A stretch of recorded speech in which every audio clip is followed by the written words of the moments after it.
and electronic means consistent with State of California executive orders regarding the COVID-19 pandemic. Zoom is being utilized for this meeting. In case of technical issues, meetings will be uploaded to the city website as soon as possible after the meeting. We will be conducting today's meeting in a virtual setting using Zoom. Committee members, city council members, and staff are participating from remote locations, practicing appropriate social distancing. Members of the public may view and listen to the meeting by use of Zoom as noted on the city's website and as noted on the agenda. Members of the public wishing to speak to the Climate Action Committee may do so during public comment or make comment on agenda items during the discussion of each item must be logged into Zoom. Anyone using abusive, vulgar, offensive, threatening, or harassing language, personal attacks of any kind, or offensive terms that target specific individuals or groups will be muted and removed from the meeting. Please do not abuse this new way to provide public comment. Thank you. Carrie, would you be so kind as to call roll? I will call roll in a second. I am having issues with the live stream going through to my sound, so hold on just a second. Sure.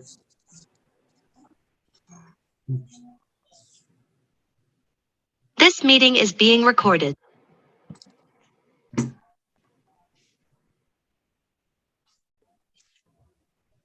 Sorry, I had to find the mute on the live stream audio.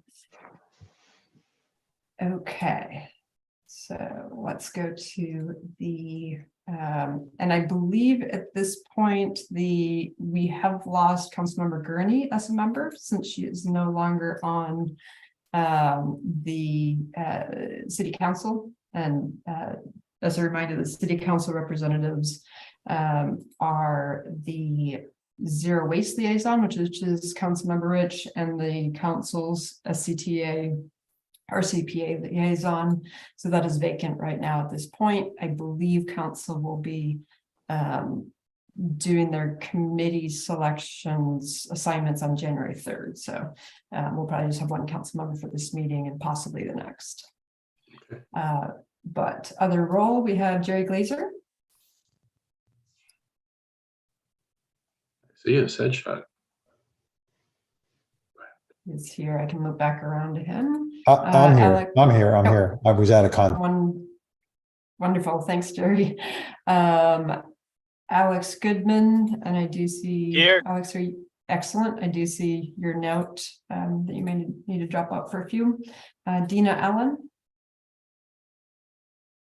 Do not see Dina here. Joshua Simone. Yes, I am here. Thank you. Lisa Pierce. Here. Debbie Burns. Here. Sonali Sikand. I do not see Sonali. Woody Hastings. Here. Thank you. Argus Brent. Don't see Argus. Ambrosia did Thompson did let me know she wasn't going to be able to attend. As is Everett Fernandez. He's actually out of the country right now, traveling. And Councilmember Rich. I don't see Councilmember Rich and Kenna Lee, which, as you noted, she is, Contra is here. She just needed to step out for a moment. Okay. So I don't think we have a quorum. However, I don't think there are any items that need a quorum on this agenda. I think that's right. Carrie, are you not technically a member? I'm never really sure. I am not a member. I'm staff. Okay. Liaison to the committee. Okay. So we are. Well, we've got. Oh no. Okay, Steve doesn't count either. Okay, we've got 7 if when Ken is here. But yeah, as you say, I don't think we're voting on anything. All right, moving on. Review of action items from last time. We did not have much on our plate that we needed to do. We provided some edits to the draft work plan to Phoebe, which should have been done, and that work plan is to be submitted to council next week, about which we will talk more. We also have some clarifications to be discussed today about our interface with other city departments, and future discussion about integrating the work plan with city departments. That's about it for the agenda or action items. Are there any comments from the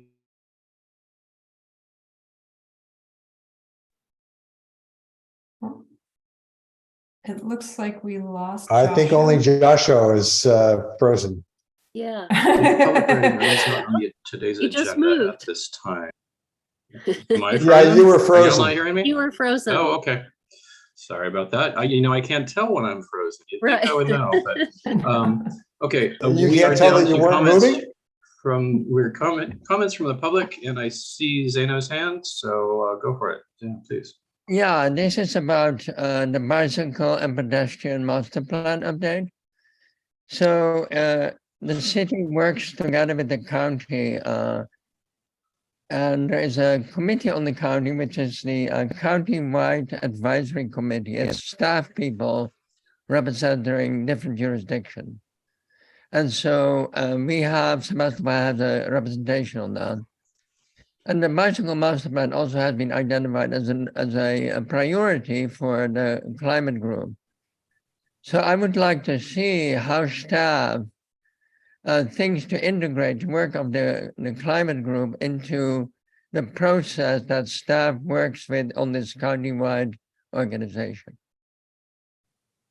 Thanks. And we maybe actually be able to cover that under the coordination between staff and the CAC later on in the agenda.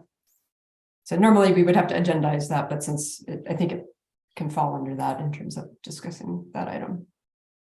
Thank you. Lisa, do you have something to add? This is on a different topic, but I wasn't sure. Just kind of a spur of the moment thought when I was hearing about losing Sarah Gurney. And I'm just wondering if we really need to have 2 council members come to the meetings or not. I'm just kind of raising it as a question. So anyway, that's all. Okay, and I can address that in that if council wants to change that, that would be their determination. So they can always do, they can do whatever they want to with committees. But the last time, this committee has gone through a couple different iterations in the short time it's been here, both in terms of establishing term limits, getting the committee up and running, consolidating the zero waste in. And I think the committee started out with 1 council rep, but then Jerry, thank you. No, I actually had confusion about that as well, because I thought the way that it was established was there's a council rep. But then, like other times, there's a coordinator, the person who is going to come back and give information. And I'm surprised that they both were voting. I thought there was only 1 vote. So they did have that discrepancy when the committee was formed. Thank you, Jerry. You just jogged my memory on this. There was a time when they were setting term limits.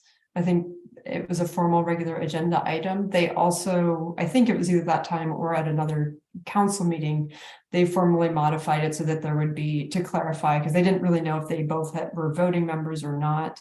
They did clarify it and designate that both would be voting members and that it would be whoever is appointed to zero waste and whoever is appointed to the RCPA SCTA. So that's the Regional Climate Protection Agency. And so there's a liaison to both of those groups, which kind of makes sense that those 2 be. And if those were the same person come January 3rd, then we would only have one council member on the committee if or they could determine to, they can always change that at their December 3rd meeting, but that's up to the council to determine. My editorial on that is it's a bit confusing. Having been on the planning commission, we don't have a liaison from the council on the planning commission. We don't have a voting member from the council on the planning commission, but we do on this one. And so it's kind of strange. Good points, everybody. Food for thought. All right. For today's agenda, do we have any statements of conflict of interest? Okay. Moving on to the planning department report. Carrie, do you have things we should know about? Sure. Yes, we have a couple of things to note. One is I'll start with sort of in order of meetings at the December 3rd city council meeting. The updated to the building code was adopted. That was their 2nd reading, so it was on the consent calendar, but that was adopted, and that does include the tier 1. And they did get, I think, I think Jerry, you were the person who noticed that it wasn't included in the staff report, the CAC recommendation regarding the REACH code, but they did receive that as part of their, as a supplement, so that they had that, I believe, before it was introduced and the original report that Steve Brown gave to council. December 3rd was also the last day, as we were just discussing, for Mayor Slater, Councilmember Gurney, and Councilmember Glass. They have all now retired. The new council members are Stephen Zollman, Sandy Maurer, and Jill McLewis. And so they were all sworn in December 3rd. Generally, that meeting, and this was sort of the case, is largely ceremonial in that the outgoing members give statements or closing departing remarks, I guess you'd call it. They did elect the new mayor and vice mayor. So the new mayor is Nisa Hinton, and the new vice mayor is Diana Rich. And so the three new council members all, those votes were unanimous, and as was mentioned, those are the two council members with the most tenure and experience on the council, and they felt everyone recognized that that was important in the transition.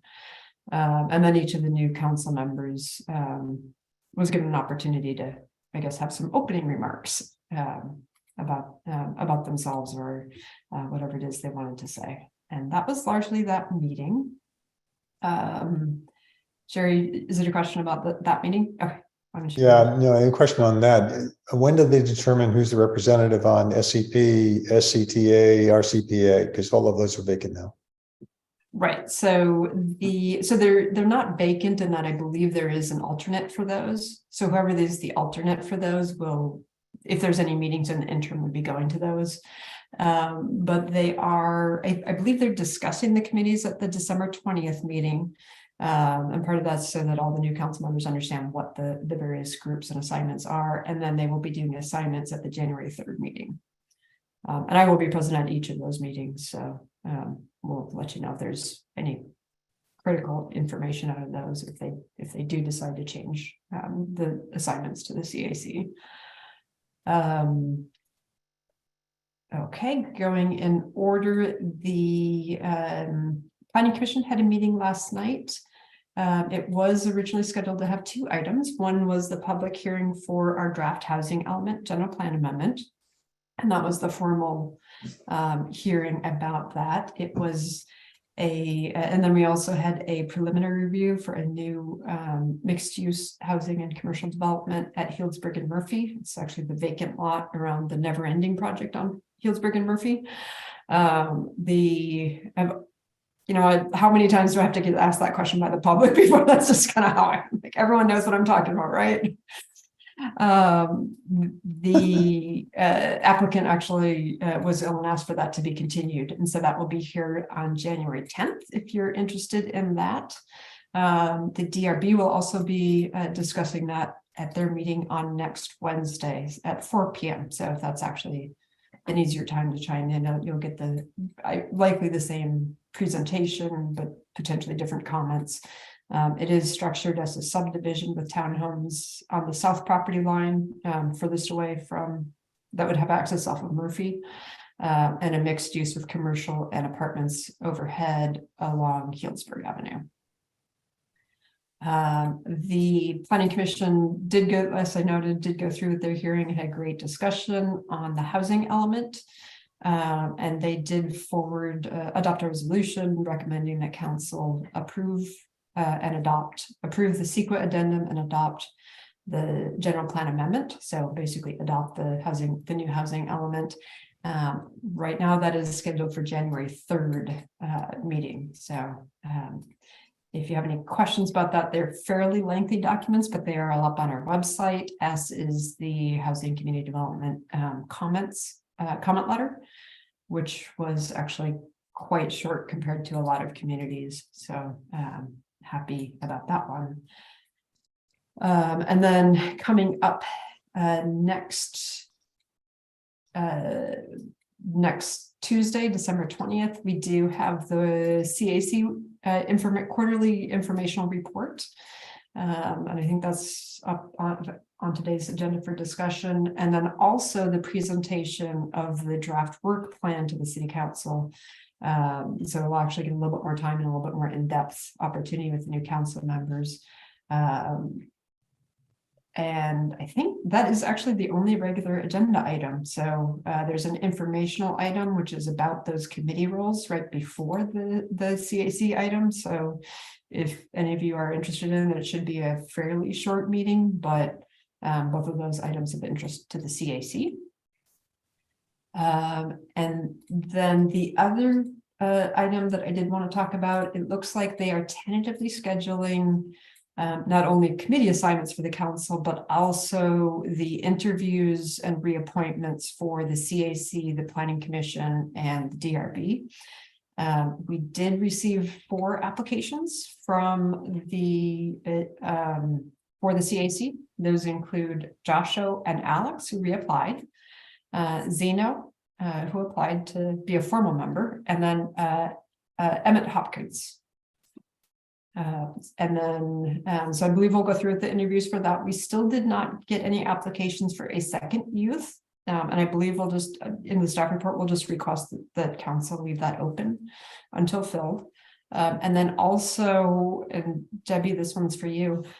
We did not get another application for a business representative. So Debbie, if you can find someone who can apply, that would be awesome. Well, Dina had an idea also. I guess Sunali is a local business owner. So could she hold that?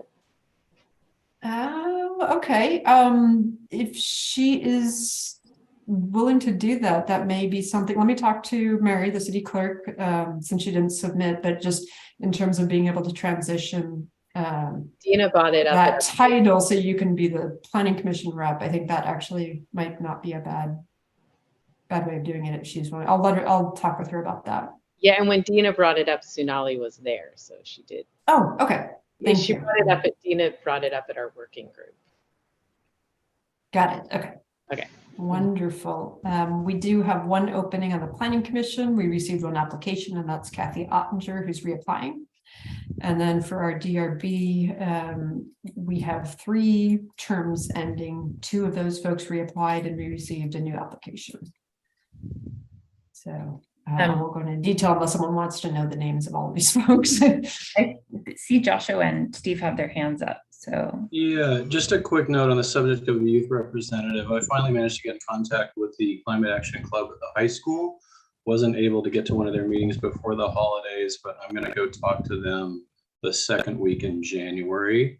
I heard from their point person there is some interest, so I'm hoping to sort of get 2 of them to apply. Hopefully somebody who's not going to be a graduating senior, and so that they can kind of tag team on it, support each other a little bit. So more news on that in January, essentially. Excellent, Joshua. Thanks for reaching out. That's wonderful. Steve? First, some information and then a question. Also, I believe in the consent calendar in the next meeting for the council, they will be approving the grant writing position. The interview process completed this last week, and one of the 3 applicants was selected. So that's good news. Thank you. $60,000 contract, and I'm sure. Yeah. Yes, and thank you to And Steve then the for next sitting on question that. item, I did have an email exchange with Dante today from Public Works.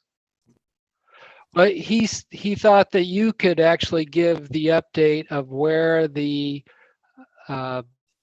public charger, I guess the current thinking is going after EVgo as the company, and maybe let us know what's going on there. Yes, thank you. So on that, there were 2 items that he's working on that need to be coordinated with this committee. One is the chargers, the fast charge at the Burnett Street lot. And I know he's been CCing you, Steve, on pretty much all the materials. He did send out some contracts and things that were more for the city manager and my review. But yes, EVgo is the proposed, is who he's working with right now to try to move forward with that. We actually have a site meeting or a meeting scheduled on that next Monday, but he is trying to move forward with a different provider who can do the larger, the better equipment. And Steve, I do owe you the EVgo brochure so that you can review that and provide any feedback or bring it to the transportation working group. He's also working on a project for solar panels at the library, which I believe is also sent to the energy group. That project is on hold right now. There's some issues with the funding sources for that and some of the design issues. So there's some technical details that he's working out. I don't have a lot of information on that, but I do know that there's some issues with how the funding works. And that's, I know we talked about this way a long time ago with the microgrid folks when we were talking about the panels on the library is a little bit weird, complex, because the library leases the building, the library JPA leases the building from the city. But this is something that hopefully will work. It'll both get a new roof put on the library and the solar panels put on the library. So it's kind of a win-win that he's working on for that. And yeah, so I believe the library proposal was tentatively, he was going to try to bring it to this group today. So we did remove that from the agenda. And he knows that it will need to come back to this committee for review and input on that when those issues are resolved. Steve, is your hand still up because you have more questions for Carrie? No, I'm fine. Just wanted to relay a little bit info on those chargers at the Barnett Street lot. I believe the current plan is 4 chargers and they're 350 kilowatt. So this is very modern technology. In fact, there aren't really cars around, correct me if I'm wrong, Jerry, that can even take advantage of that at full throttle, but hey, it's for the next generation of cars that are coming. EV6, the IQ, and a bunch of others can take advantage of that. So that's actually very good. One question I had to go along with that, Steve, are we talking at the same time about signage so that there's signs to tell people, almost like you find a gas station, go this way to go get charged? 2 highways coming through town. It'd be nice for people to know exactly where to go. That's a great idea. It sounds like we should make them a slightly slower charge so they stay and have a lunch and shop in downtown too. 300 kilowatts, and they're still taking up time for a snack. So excellent, good. Carrie, before we go on to something else, I just wanted to ask a question. Did you ever get an answer about the solar panels because all of us said about microgrid, but then I saw in their proposal, they're talking about 3-phase. Is that a 3-phase circuit that they're feeding? I do know that it's one single, I think is this the question about the microinverter versus the? Yeah, microinverters versus the inverter. The inverter they're getting is a 3-phase inverter. And I was wondering why we feed 3-phase into the library, but is that the reason that he's doing what he's doing? I don't know the technical details of that. Sorry, I can reach out to him and ask. I did ask the question of whether or not the solar panels, because they don't come with battery backup, would be ready for battery backup, battery storage, and he said yes, that is part of what will be there. So if that was the non-technical thing that answered your question, that's what I can bring to this. And Lisa, you've been waiting for a long time. Oh, well, I know, Steve, you don't always look at your chat, but something's going on with your mic. It's kind of delayed and warbly, so I don't know. Maybe you want to just ditch the mic. That's all. I thought it was Steve's lips. I have a question for Carrie. Are you done with your report? Or are there other? Yes. Yeah, I think that's all I got. I have one more question for you. So we do have a local business owner who is interested in applying. Is it just too late, or how to?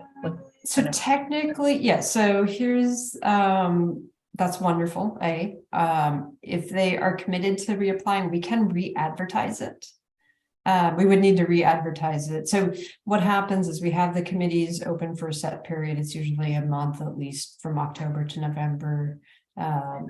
If we don't get any applications, it's automatically, for our policy, it's automatically extended for 2 weeks. That 2 weeks ended, I believe, on the 28th. So council would need to re-advertise it, or, authorize staff to re-advertise it. If we know there are people interested in that, however, I think that would be fine. I just wouldn't want to do it if it's someone who's thinking about it and not really sure. But if someone is like, I have my application ready, if they're committed to applying, I think that would be helpful to know as we write the staff report for the January 3rd meeting, so council knows that if there are, and maybe for the CAC, you do want to, they can do the interviews for the 4 that are applications they currently have, because I think making people who've applied wait for another extension would be, but then we could potentially have them open it for like another month for both the business and the youth. And so that would be the whole month of January. And that would maybe give a little bit more time for the youth, potential youth reps to apply. I know I have asked and encouraged them, and I think Councilmember Gurney did too, to just hold them open until an application is received and they're interviewed and appointed by council. So I will definitely push for that again, because I think, for staff, that's a lot, at least from my side of things, it's a lot easier. Otherwise I have to redo the notice and all that kind of stuff. Right. So I think it would be good to just include the business owner seat in that with the youth seat, since we're doing it in general. I can't give you 100% that they're going to apply, but I think we got the thumb screws on. Well, since you don't have an application for a business slot, you can advertise just the one slot, correct? Correct. Yes, we could. Maybe you could ask for the youth to be open indefinitely and the business owner to be open for a month or indefinitely until filled as well. I think it's up to council to determine how they want to do that. But yes, absolutely. I think it's the only way I think we probably would not need to advertise is if Sunali, who's already a member of the committee, we were just asking council to switch the designation for business owner rep from Debbie to Sunali. But if there's additional, so I know Sonali is, I believe, the only rights of nature rep that we have. So they may not want to do that. So I think it would be better to actually have another bona fide business owner as a separate, representing those interests. Yeah, Debbie? Dina did address that too at our meeting, because we talked about that, and she was wondering, but you may have just answered that question. Is there a reason why someone couldn't hold both of those? Like Nolly couldn't be the business owner and and you and I have talked about this in regards to other things as well. If I feel like if people are able to, my own personal opinion, this is not city policy, but my own personal opinion is if someone feels like they can represent both, you guys are a great group and I trust you. I get it. It's, you're able to wear multiple hats. You do every single day.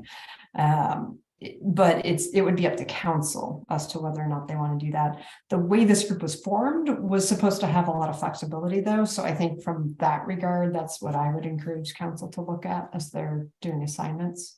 so if nobody does apply, I'm willing to wear both hats. If Sonali can't do it and nobody applies, okay. Yeah, and I think that was originally the plan, and I was told, well, it should probably be a little bit different, but I think it's a new council, so who knows? All right, Jerry? Yeah, but I was just gonna say that actually makes zero sense to me, because the seats are set for a particular function and a vote for each one of those abilities. So if Debbie took on 2 roles, does she get 2 votes? And I don't think it works. Yeah, and I think it would just make sense for us to try to get as many people on the committee as possible. So if reopening the applications lets us pull in another person as opposed to having one person trying to span 2 roles, whether they have 2 votes or not. It's just nice to have more energy, more mass in the group. I agree. I was just saying if we can't get anyone. Yeah. All right. So it looks like if Carrie's done, we don't have a city council member here to do a report. So we'll move on to our regular agenda. And I'm sorry I was late. And thank you, Joshua, for stepping in very last minute. It looks like Alex has stepped out as far as I don't see him anymore. He did note in the chat that he might need to for a few minutes, but he'll be back. So we will move on. I'm trying to decide what's best to do without him.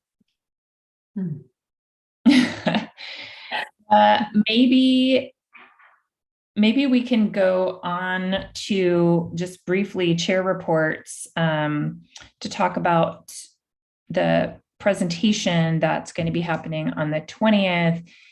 Besides talking about the work plan, are there things that different work groups would like to bring forward onto into that presentation? Like, is there anything you want this new council to know? Yeah, Carrie. So this is actually covering for Alex, I guess. I know that the engagement folks are working on the climate engagement series, and they have put together a flyer. And I think that's basically ready to go. However, I did ask them to hold off until the 20th when you're able to let council know that you're doing this. It's not only the work plan, but it's like just making sure that you sort of have their blessing politically is, and not having them be surprised by it, I think would be helpful. And so I think that would be, it's also a good way of advertising and getting the word out, because a lot more people attend a council meeting these days, especially via Zoom. Great. Joshua? Yeah, just a couple of things as heads up from the sequestration working group for the new council members. One, to just say that we're running these compost giveaways to this point 4 times a year, that those have been very popular and we'll continue to do that. And also that we're working on a revitalization plan for the community garden over the next season or 2. Okay. Steve? I think it'd be helpful to have the electrification study, or excuse me, survey mentioned there. And in that regard, Carrie, we've kind of asked a time period for once it's launched. We're all in agreement it should be launched after the first of the year, but we're kind of hoping for a longer duration than the city is accustomed to, potentially months, not weeks, because we see it as a much bigger effort. It's not the normal survey that the city has done to date. So I want to give a little bit of feedback on that. Sure, thank you. So you want to get feedback from council on that, or do you want feedback from me on that? Which are you? Let's start with you. I'd be surprised if it actually went to council. Okay. Well, just if we're talking about letting the council know about that, I think that's also an excellent. A lot of them tie into the work plan priorities too, so I think that's helpful. I think it's okay to do it longer. I don't think that would change the cost at all. It's because it's simply the survey is simply left open for longer. I do know from the history of surveys that you do tend to get most of your responses in the first initial couple weeks and the week or so before you close the survey. So I guess one question I would have is, are you wanting to wait until the end, say it's 6 months, at the end of those 6 months to get the results, or are you going to be asking for results as they come in? Because that would add to the expense, I imagine, because then we're going to be asking for someone to go in and pull updates a lot more frequently. I'd imagine it'd be at the end of the term of the survey, and I think we're talking more like maybe at max 3 months, or probably even 2 months is good enough. We haven't decided on a number from our committee, but I I think that's more in the realm that we're talking about. The whole idea Yeah, I is don't that think we're that going to would be a problem.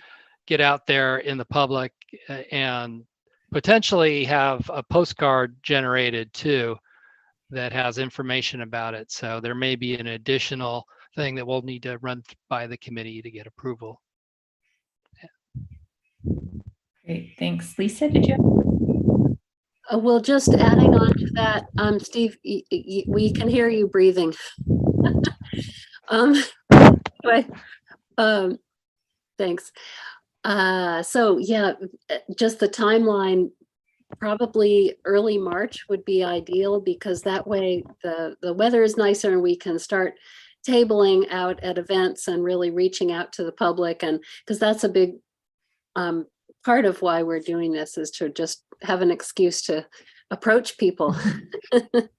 Got it. I see. Now that I understand the strategy, it makes sense. Yes, thank you.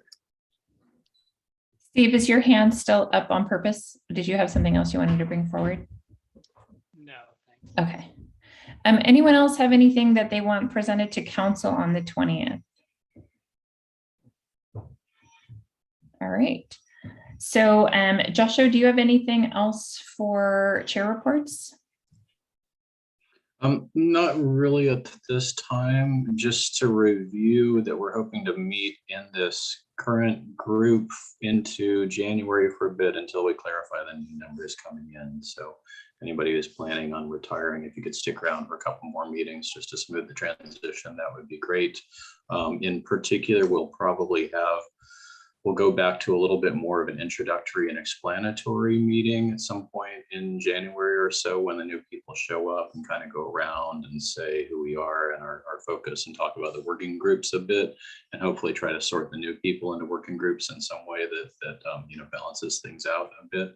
And just if folks who are retiring could try to stick around long enough to orient, that would be great. Hopefully it's not more than a couple more meetings, as we are planning on canceling the next meeting in December, unless somebody has a burning need to discuss things on December 28th. We would, both of your chairs would really rather not have to meet right at that time. Thank you very much. So to review, our next meeting will be the 11th of January, and then the 25th. Jerry? Just a question. I know that from my MTC meetings that COVID is getting turned off by the state, and starting in March, all the MTC meetings must be in person. And if we're not in San Francisco, then we have to be someplace else where the public can walk in and sit down. So that brought the question here, whether or not the Climate Action Committee meetings will be hybrid meetings, or what do you foresee? Jerry, council's going to be deciding the city policy. So we're going to follow the city policy when council decides it. Carrie, did you have more updates? That is true. And I think a lot of cities are still figuring it out. There is an intent to do hybrid meetings, however. I believe the Brown Act, I'm not sure how it applies to committees, but I imagine our clerk will probably determine that it applies to all committees, standing committees as well.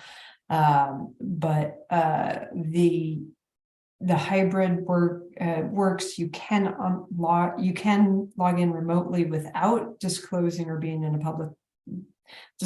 address or being in a public location under certain circumstances. Like, say you have COVID or something, you're not just like, you don't want you showing up to a meeting. I don't know what those regulations. I know that's in the statutes. I can't say that I have them memorized and could repeat them to you right now. I do know that the council is planning on hybrid. We have a meeting in January with the community center staff to try to figure out what those details might look like. It's a little easier for the council and planning commission because they have set, the community center is used to hosting those.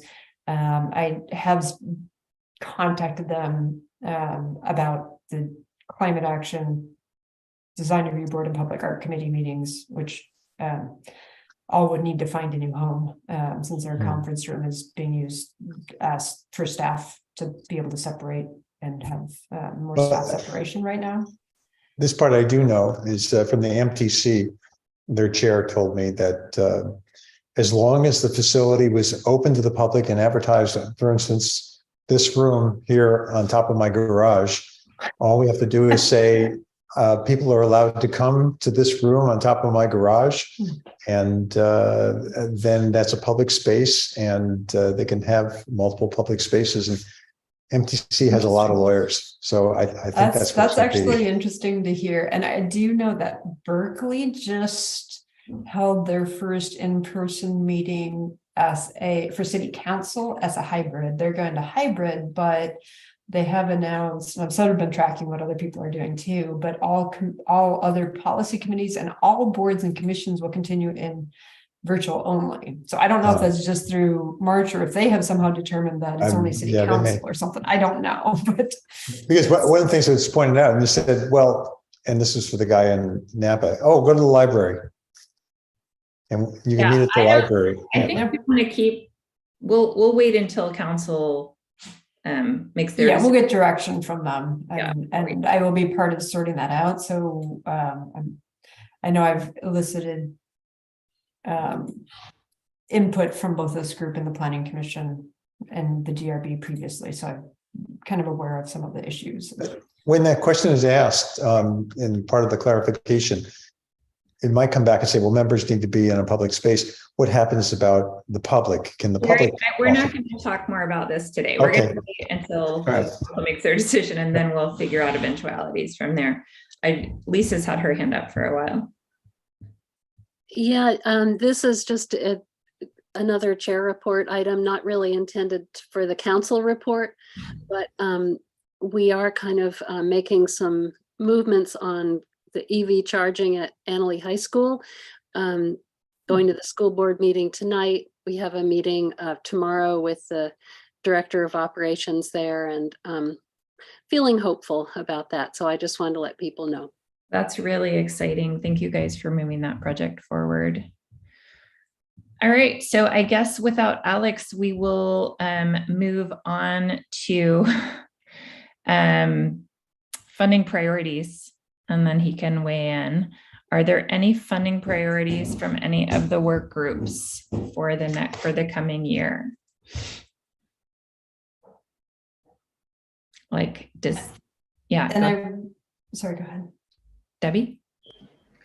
We don't have a proposal for you with what we'd like to do with a budget for it. So I don't really know that we can give, but we do need funding for the working group. One thing we're running up against there is, trying to put all these things together, like the one Alex is spearheading and the art project and a bunch of other things we have in the queue.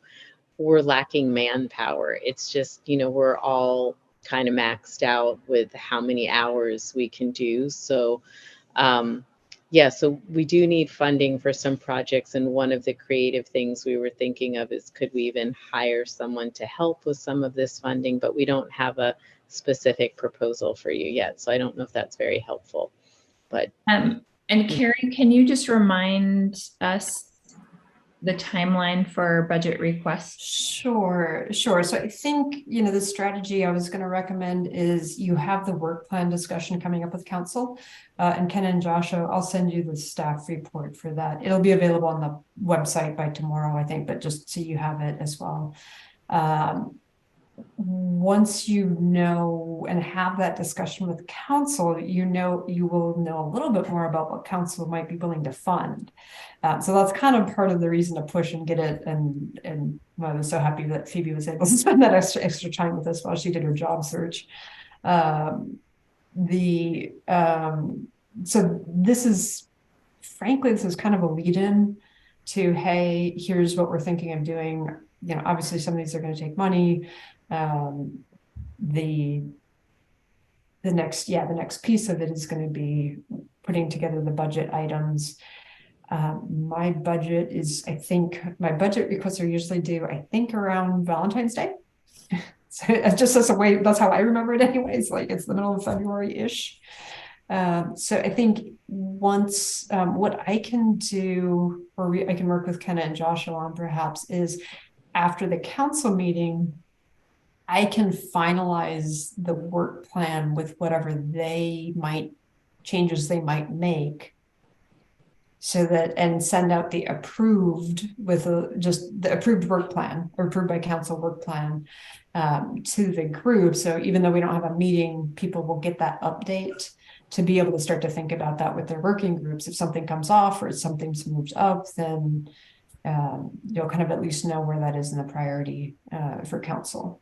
I think that would be really helpful, but it would also, if you could coordinate that with the question that we asked, like if we were to raise funds, could we do that? Like if we had that information at the same time, then I think we could, that would be helpful for us. Is this the email question of if you guys raise funds? Can you do fundraising? Yeah. Can we do it, and can we funnel it through this committee? Is that a possibility?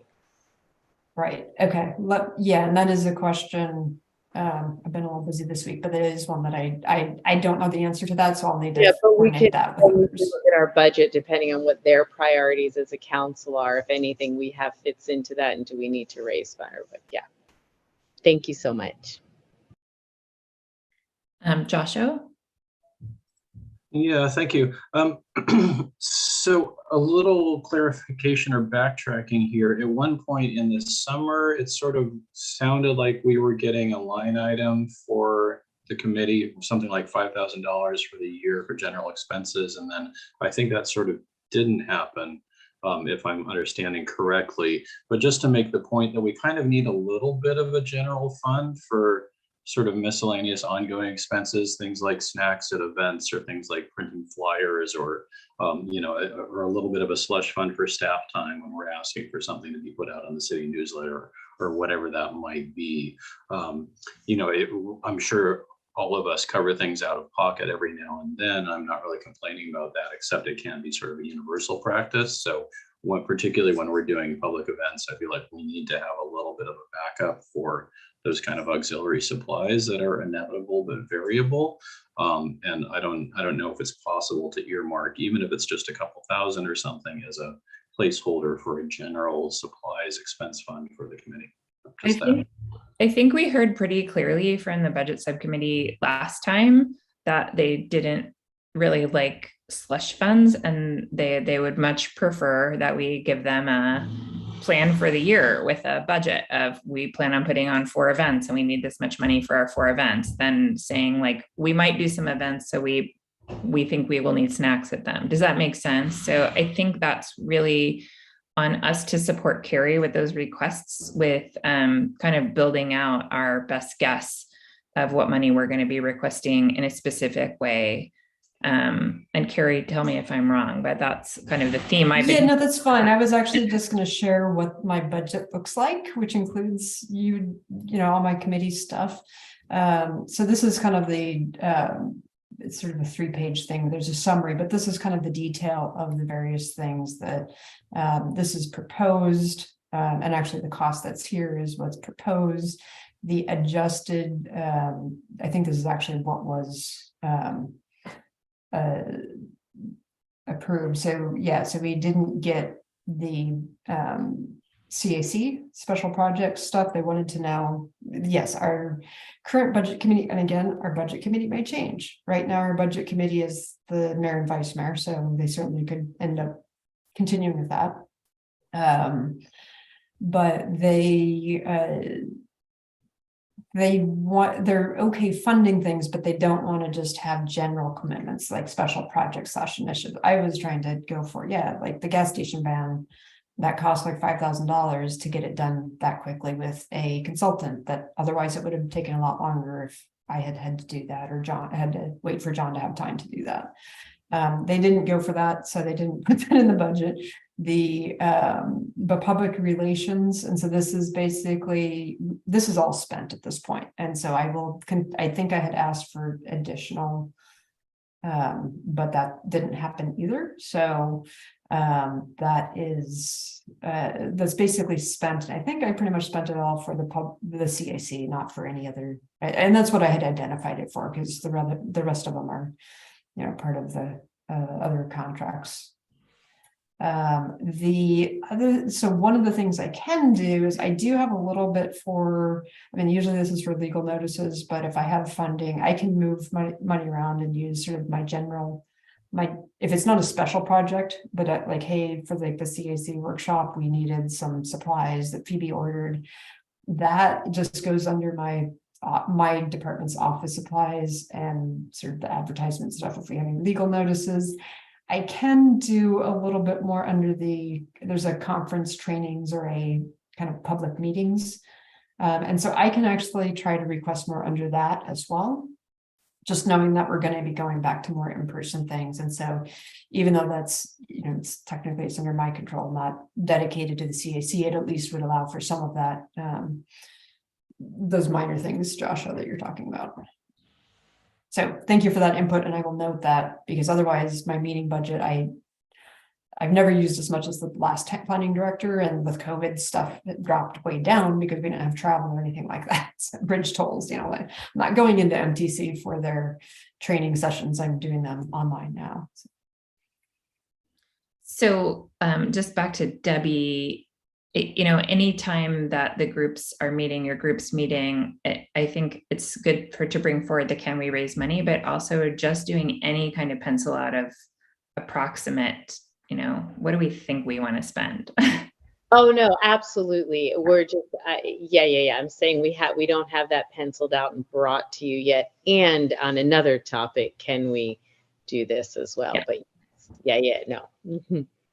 Right, but like if you want to do another survey as part of a project, well, that's going to be about $2,000. So you can at least right. And we do have line items and what we want to do. That's what I was talking about. We're trying to realistically look at what do we have the manpower to pull off. There's some talk about, if Sonali doesn't do the art project, could someone? So basically, yes, we're looking at that, and then we'll see what the council's interested in funding, and we'll give you that budget. And on top of that, and it wouldn't even just be for us. I mean, just for our whole committee, if we need a slush fund, is it just something that we as a committee can do? Thank you. Steve? Hopefully my audio is better. Yeah, we can hear you. Good. I was curious about the money that was already, I think, budgeted for the electrification survey, the $2,000. If we don't end up spending it until the next fiscal year, is that money still available? And if there is less in terms of staff time for the compilation of the results, is that money then available for some other purpose for the committee? And then, and kind of unrelated, but still in the funding world, is here we have this grant writer position. And Carrie, I assume that you'll try to use some of that grant writer's time for things that you want to push forward. And are any of those climate related things? And is there an opportunity here for us to try to get involved in that process of getting some of that grant writing time? Yeah, I know that there will probably be a needs assessment that goes through the city's budget and their capital improvement plan. And I think it's an opportunity for us to bubble up what we think are some viable funding options for grants to go after our grant writer time. Thank you. Okay, so do you want me to go ahead and answer this, Kenna? Yeah, go ahead. Okay, so the way the budget works within our city is that there is no rollover unless it's, so anything we don't use this year would just, I was like 10% under last year or whatever it was, that just goes away. And my budget starts fresh every July 1st. The exception to that, but I still have to identify it in my budget, is something that's encumbered. So that is a contract, like the Civic Spark contract for Phoebe. She had 2 more months. And so this is how much those 2 more months were for her work. If it's not a contract, then that's a signed, council has authorized kind of a thing. then it does go away at the end of the year. In terms of the funding, I anticipate, because we've gone over on some of Holly's communication stuff, so I'm anticipating that there's not going to be a lot of excess or unused funds for the climate action committee projects. That said, if I do suddenly have well, the only way it would, my budget would change drastically is if John left the city. So let's hope that doesn't happen. So staff vacancies and things like that. The other things, that's the main part of my budget, frankly. So if those are, if that stays the same, there's not going to be a whole lot of changes to the department budget in terms of a windfall where we could suddenly fund a bunch of projects before July. And then in terms of the grant writer, yes, that is absolutely something I'm hoping that we can take advantage of for climate work, as well as some of the other work that is, I would say, I mean, a lot of the physical environment of the city is related to climate and sustainability. We do now, and we just discussed a staff level with engineering and public works, that a stormwater plan working is a definite need that we need to do. It's a huge cost. I know that's one of the priorities of the CAC. So is that something we can get grants for? Some of the components of that of actually taking care of the creeks, which are the stormwater drainage, Sinford Creek, Calder Creek, those outfalls, and making sure that that system is cleaned up. But doing it in a green infrastructure road, there's green infrastructure grants out there to do it in a natural way instead of an heavily engineered way. And Joshua, that's one where we probably want to pull you in as an expert on some of that stuff as we look at some of those. So they're definitely things that that are related to the city as a whole, but also have climate components. And if you all, either as the climate committee or the funding group, have specific grants that you think, hey, and here's my dream, hey, we found a grant that would fund a climate sustainability coordinator for 3 years, let's apply for it. Bring that to me, and yes, I will make sure that we get that to the grant writer. So, Carrie, am I correctly interpreting that the grant writer will be looking for things and the city will be looking for things, but that the CAC being proactive about funneling appropriate grant opportunities to your attention would be an appropriate thing for us to do? Absolutely. Yep. Thank you. Dina?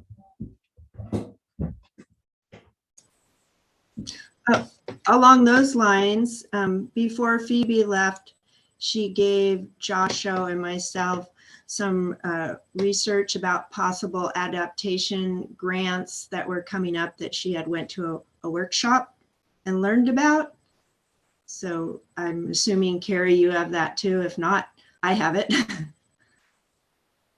Yes, and I have her notes from that, and I will be passing that on to the grant writer, because that is one that is, I actually attended to that part of that workshop. I couldn't make the whole thing, but yeah, it's definitely a possibility.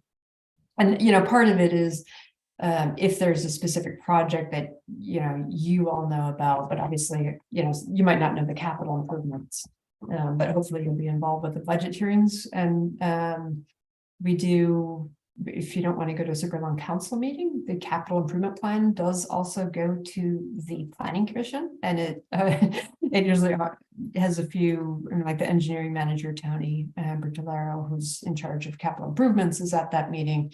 It's a good way of getting a little bit more discussion on that, on what some of those are, if you're interested.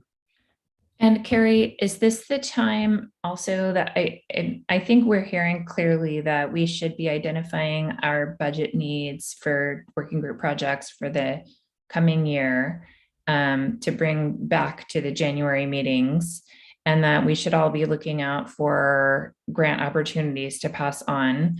Is it also the right timing for us to start discussing whether another Civic Spark Fellow would be something we would want to explore? Or is that on a different timeline? It would, no, we would, if we were going to apply for it, we would want that to be included in the budget proposal for the year. So that would be something council would need to approve. I think it was $29,000 this last for Phoebe, which was a great deal to get, it was a wonderful bargain, and in a way sort of a grant, because it is only a portion of the cost for her that we had to pay. I think, and Kenna, you worked closely with me on the application for that, so you kind of know the process, and so I'd probably ask you to take the lead on, and definitely talk to me. But if there's the Civic Spark requires that you identify 2 projects that the city doesn't otherwise have the capacity for. They also like to see things that have relevance throughout the area, and so for us, having the climate action framework be the big, it was one of the 2 big things, and we worked out it's the main thing that she did along with some other research. But I think implementation of the work plan may be a project, but then there's probably 1 or 2 projects within that we would want to make sure that was the focus, if it was, or something that is somehow related to what you've all identified as priorities. So I think that would be another really helpful thing when the work groups are talking about budget for the coming year is there a project that having a Civic Spark Fellow would, kind of make the difference in it moving forward, and that we could use on our application for the fellow. So Alex is here now. I don't want to take more time on the funding requests unless someone has something burning to say. Can we move on to Alex's discussion of the community engagement series?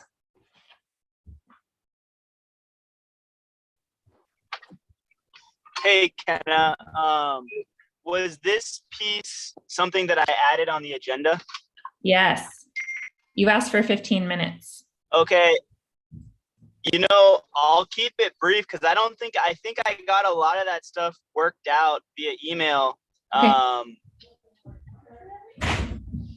But just so everybody knows, we're going to have the engagement series on the 26th of January. I've pretty much already reached out to everybody that we want to have involved, and I was just trying to put this here, got everybody together, but I think we're going to have everybody that we need there for breakout groups. And if folks want to attend and help out in any way, we'd love it. Let's see.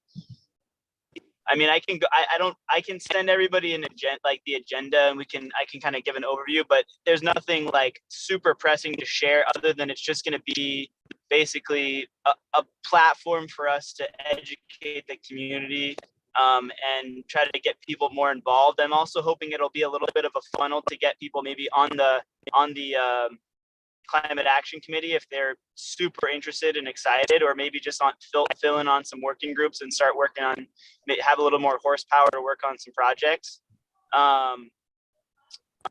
But other than that, I would just say that we'll just kind of see how the first one goes and see, how much work it is to get one done, and see kind of what the frequency that we want to do is from there.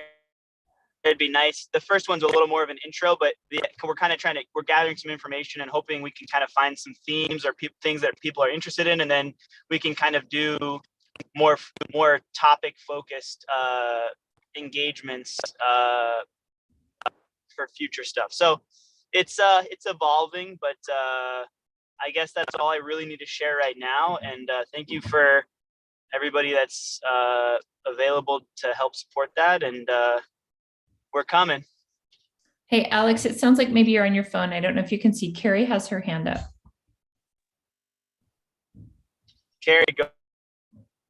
Yeah, so I can send these to you offline as well, but I know a couple things that came up is that Ambrosia loves to do outreach from Recology for zero waste stuff. So I think that's definitely, if you have like the working groups are kind of offering up and potentially organizing a speaker or an engagement person. I think I know they're not here today, but from the zero waste folks, I think you could probably pretty easily get a professional from Recology, if not Ambrosia herself, to do something along those lines for a future thing. And because they're professionals, it probably would be less work for you in terms of organizing, hopefully. Totally. And she's already part of the first one. She's going to run one of the breakout groups. And then at some point, and maybe that'll be the next one, just so it's easy. But at some point, we'll have a zero waste kind of Recology type engagement event series piece. So it's definitely in the works. And yeah, she's excited, and she's going to be part of that. So thank you for connecting us. I don't think I ever closed loop on that email, but I connected with her and we talked. So we're all good. Great. Thank you. Is that it for your piece, Alex? I think that's it. I've just been sending lots of emails and typing on Google Docs. So I think I've somehow managed to make it happen so far. So yes, we'll see. Make that meeting an email. So which is something we'll probably want to discuss with our reconstituted committee. Is going to be our meeting cadence over time, but we'll wait on that until we get our new members on board. I'm glad we have time to turn to this process discussion. So I want to take full responsibility for kind of having stepped in it with, some items came onto the council agenda, and then some, CIC noise of saying like, hey, we want to grab those back. And I don't think I engaged all the right stakeholders to make that process perfect. So Carrie is hopefully prepared to help us understand a little bit better how our process can better dovetail with other city departments, given that ideally, planning department like owns our committee and comes to our committee meetings, but is like severely understaffed. So expecting Carrie to personally do all the liaising of our projects is probably not just realistic in terms of how many hours there are in a day. So Carrie, take it away. Thanks. And I think I don't have a formal presentation or anything, so I'm hoping this can just be more of an open discussion of finding a path forward. And I'm happy to update the committee with things I know about, but like things like the library 3-phase, I know I learned this when I took my architecture exams, but I'm not an expert on that. And so I don't have all of that information necessarily. I also don't know about every single project that's happening in the city. I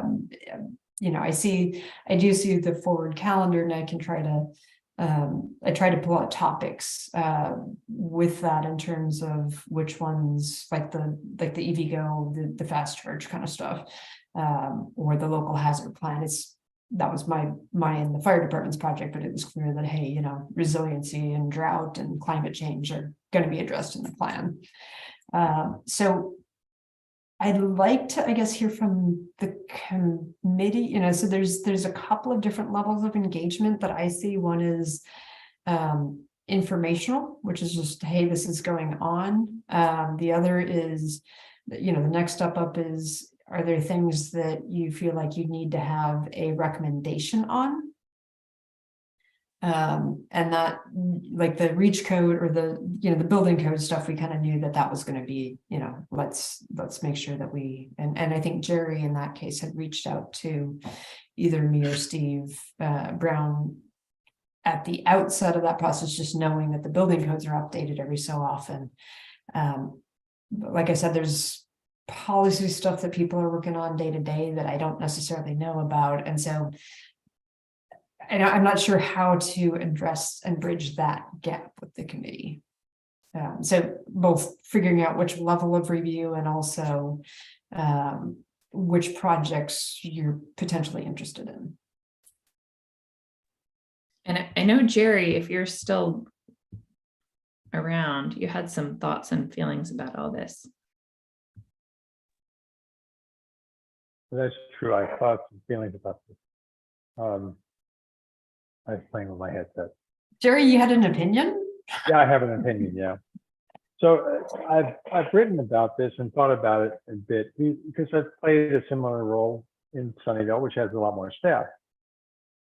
But when the city council in Sunnyvale created the Sustainability Commission, it was a result of having completed the Climate Action Plan.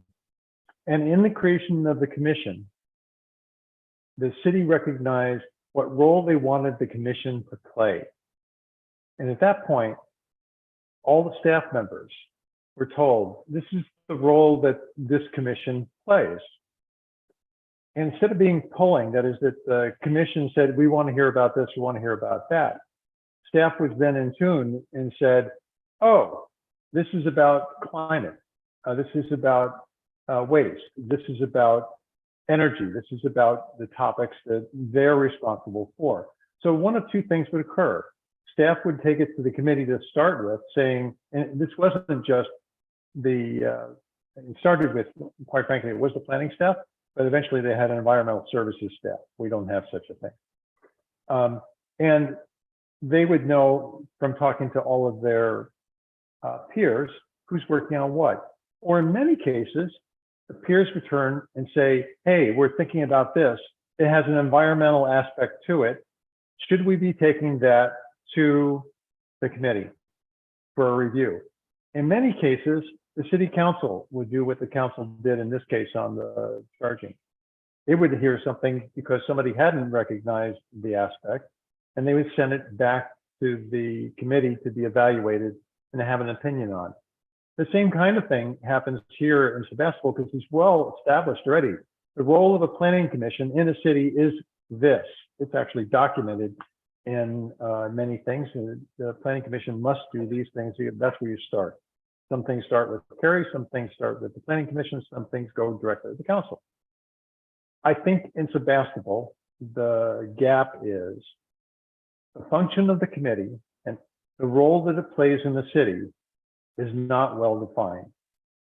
And until it's well defined, then you're stuck with saying, oh, let me figure out what's going on in the city and let me ask them if they'll talk to us about this. In the case of the MTC policy board or council I'm on now, staff brings the things to the council. Very few times does the council turn around and say, we heard you're doing this, bring it to us. Most cases, when one of us is assigned to work on a task force. But that's what I think is the gap and the frustration. I don't think Kerry's responsible for bringing everything to the committee. I think the staff is responsible for bringing things to the committee that have to do with climate. And I always thought that the name of the committee was wrong. Change the committee to the Sustainability Commission. And then you recognize what the purview is as well. It's about sustainability. It is about waste. It's about all of those pieces. And when that fits, and staff recognizes it and there's a question, they would bring it to the committee. That's my opinion. Joshua? Thanks. Yeah, I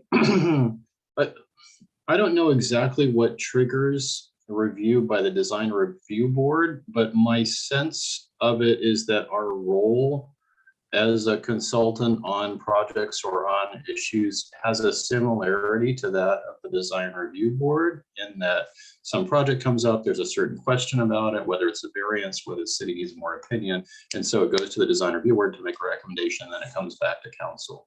So I would suggest that in general terms, our role has a similarity to that of the DRB, and that somewhat altering the description of when the DRB is called to align it more with sustainability issues might be a place to start in terms of clarifying. Joshua, I know I haven't got my hand up, but precisely, you're absolutely right. This is exactly what I'm saying. So Steve? I want to concur with what they were saying, and maybe the Public Arts Committee is another one that has a fairly well-defined role. And I think part of the issue is the city in general, I'm talking about us citizens, we have fairly good visibility into planning. What we don't really have visibility into is public works or finance. Many cities have public committees or commissions that also have that as their purview. So I think it's not going to be an easy thing when our whole city is used to doing things a certain way. But I remember former council member Glass repeatedly gave the instance of, we had this issue down at the community center where the heat pump was having issues, and Public Works yanked it out and replaced it with a gas fired furnace. And she cited that as a good example of where if you had a climate committee, they could actually oversee that. And to me, it's kind of a little bit of a nitpicky kind of thing, but I think everybody has a different view of what should our level of detail, our role should be. And I think it really does require some effort to figure out what that level of detail is. Thanks. I'm going to ask Carrie a question before I do want to hear what you have to say, Jerry. Carrie, do you feel like there's just more lack of education of city staff, or more sense that we're just going to get in the way of them getting their jobs done, or a combination? It's probably a combination. I think there were some concerns that, are we just adding more process and department heads? We're all similarly staffed. We're a small town. We don't have huge staff in any department, right? No one's, lazily kicking back because they got plenty of staff. So okay, now I have to write a staff report and go to the CAC for this thing that I'm just trying to get it done out of the goodness of my heart. And I don't even have to do this. And I'm going to pick on Dante. He didn't say this to me, but the reality, he doesn't have to go after the chargers, and he didn't have to go after the whole library solar panels and all that kind of stuff. He's doing that because he thinks it's the right thing to do. And so, but then he kind of got a lot of flack for not coming to the CAC for that. So it was like, no good deed goes unpunished kind of thing. Yeah. Now, at the same time, he's very appreciative for the technical information, and and he had originally brought that when it was whoever it was to begin with. And I had, he looped me in. I was aware because he knows that I'm liaison to this committee for the chargers. The original, and this is sort of sometimes what happens. So I'll go into a little bit of detail because it might help you understand more. He had actually, the EV chargers going in at the city parking lot are actually going to are being funded through a PG&E grant, which he's now in danger of losing that grant because it didn't go forward in a timely manner. And so part of what he's working with is trying to make sure that, and he didn't have any control over who necessarily over who the company providing the chargers was. So it's a little bit more complex than just a city initiated paid for project. Sometimes there's timelines, sometimes there's, it's not even, we're just leasing them parking spaces. That's all the city is doing. We don't have to pay for anything else. Since we don't have funding to do it on our own, that's actually how we're getting it done. And so that's kind of some of the complexity that we just need to make sure that people aren't, I think that the advice of this committee, I think, is really helpful. But when it comes to requiring, like, what level of detail is it to where a department head might just say, yeah, I could go after this grant, but oh man, I got to add in 20 hours of staff time that I don't have to bring it, 3 times to the CAC. And I will say this is a discussion that you can have with the new council in terms of Jerry's. So what Jerry's talking about is a commission. So a commission, just like the planning commission, is a little bit different in that it isn't it's more than advisory. It's actually things are required and it's in an ordinance, what is required to go to them. We do have that worked out for the design review board and the public art committee and the planning commission. Those are all codified in our code, in our municipal code, what comes to them or not. That said, our public art committee works on plenty of projects that aren't, it's their own projects, so very similar to this group, right? They're not either a staff initiated, the whole community sculpture garden, it's in the Ice Park master plan, but the reason that happened is the public art committee did all the work pretty much for that, other than negotiating the lease agreement rights with the county, which I needed to do as staff for obvious reasons, but that otherwise, most of the groundwork was done by the committee as a way of leveraging staff, and it's not part of their mandate. They wanted to do it. I mean, it's part of their mandate of art in the community, but it's not, you will review any developer submitted proposal and use those funds for any in lieu fees for commissioned art. They're doing stuff outside of that. So I kind of see this committee probably as more similar to that than any others. That said, I think you end up with more flexibility if it's not codified. For instance, the CAC changed the description of their duties mid-year last year. I know, because I just updated the whole committee list going to council with your current duties, because your first ones were put together work plan, advise it was sort of the advise council what they should do about climate stuff, right? And that was, put together a calendar, develop a climate action plan. Well, you guys have done that now, and so you wanted to change your duties. You talked about it this group, and you got council approval just as a regular agenda item, not as some ordinance that requires a public hearing and notification and all that kind of stuff. And so you retain a lot more flexibility that way. So I think what I would encourage is to, this is all kind of a wayfinding process for us all. I would encourage you to kind of have an open discussion with council, possibly. We can do that as a separate item. I did, and Joshua, can I just send you the staff report for next Tuesday for the work plan? I did put in there as sort of the other considerations because I know council, with the EV chargers, discuss this a little bit as well, that we would be discussing the role and how staff and the CIC interact with each other. We can either do it, so you can have a little bit of that discussion on next Tuesday's meeting if you like, if you feel, and getting some input from council on that. I think that would be certainly helpful. And then, yeah, if there's some redefinition or some way that I can facilitate things a little bit better, I'm happy to try to do that as well. I know the capital improvement plan is pretty easy because it's a public document. You can see what's coming down the road. But also just in terms of what future projects departments might be working on. Great, thank you. That's really helpful. We have 5 minutes left. We'll do Lisa and then Jerry, and then we'll try to wrap up.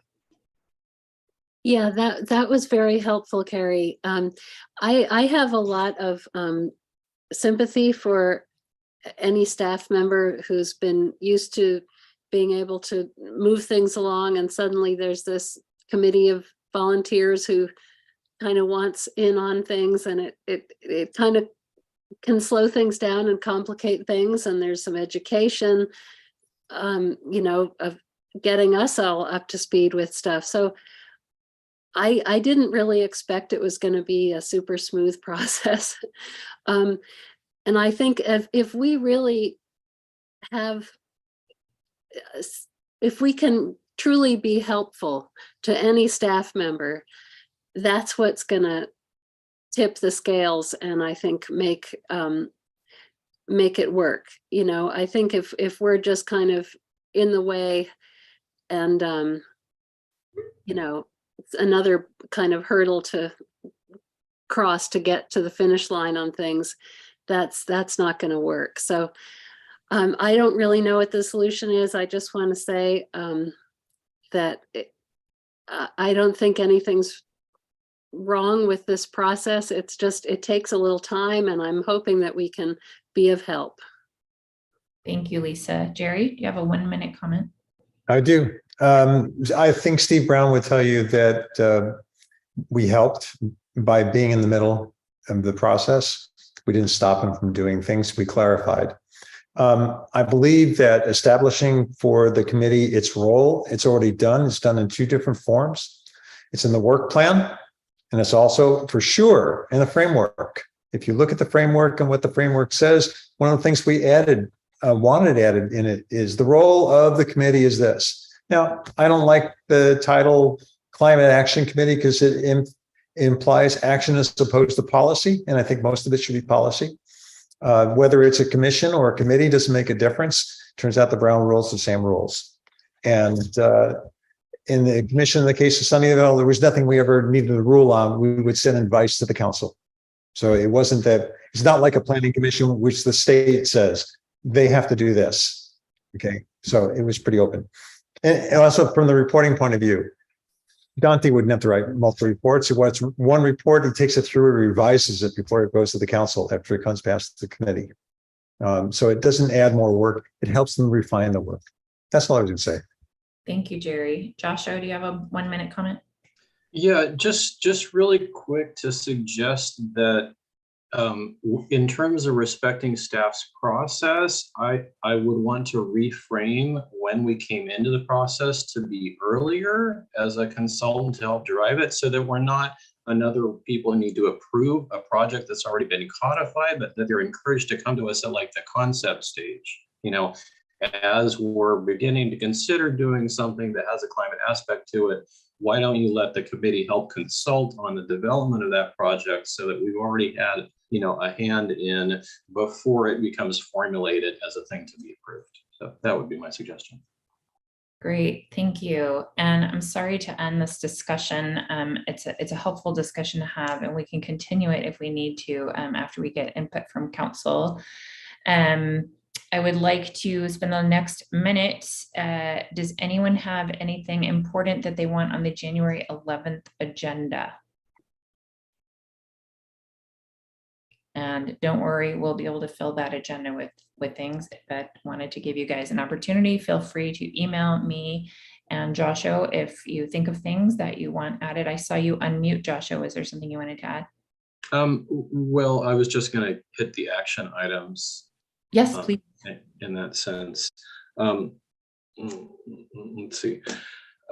So I want to encourage everybody to consider attending the city council meeting next week on the 20th, and that we're introducing the committee and providing background and aspirations to a new, majority of city council members. It would be great to just have more people there. If you're able to make the time to drop in and help introduce the committee, that would be great. Secondly, the reminder that Carrie's budget is due sort of February. So in January, I encourage all working groups to look at their aspirations in the work plan for the year and start to try to itemize and codify expenses for those a little bit. So as suggested, we can start to say, these are our project goals for the year. This is what we think we might need in terms of funding to support those. So those are 2 action items for the committee. Finally, with respect to our committee meetings, I noticed that the December 28th meeting is still listed on the city website. So if we're canceling the December 28th meeting, let's just be sure that notice that we're meeting. We will cancel that. We tend not to taken up. cancel them until the last meeting is done. So Great, thanks.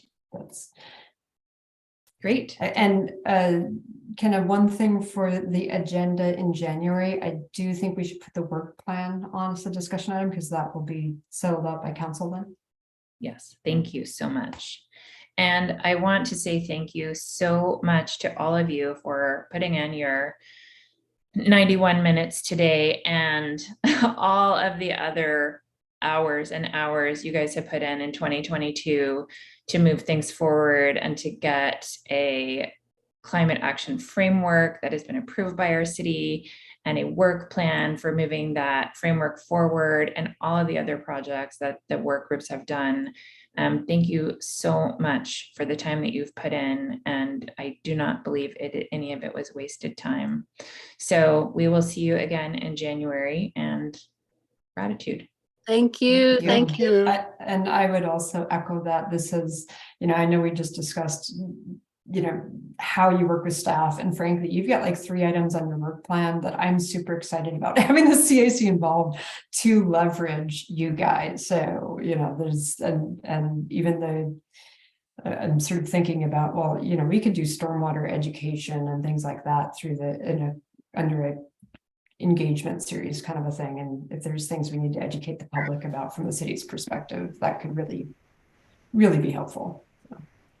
And I will let department heads know about that too. Thank you. All right, this meeting is adjourned. Thank